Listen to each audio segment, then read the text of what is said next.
kaj je tisto, kar bi rekel, da pari na poročnem dan sploh ne opazijo, da je poročna organizatorka naredila, da je pač vse teklo tisto gladko, neopazno.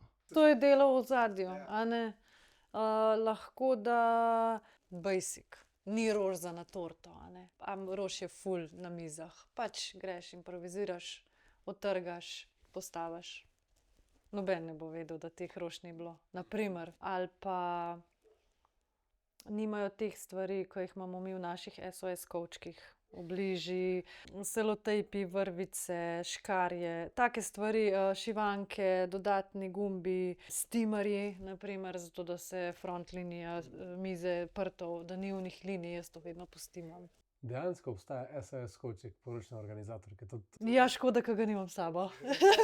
Pa pokazali bi. Ja, ker je prav tako lepo je zorganiziran. No, viš, to je zanimivo, ker nisi prva, ko je rekla, da ima SOS kovček. Tudi cvetličar ima SOS kovček. Mislim, že jaz v torbi imam pol stvari preveč in z izkušnjami tako vidiš, aha, tole.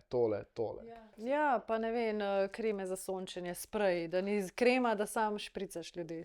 Ali pa za komarje, polet. Je kar obsežen kovček.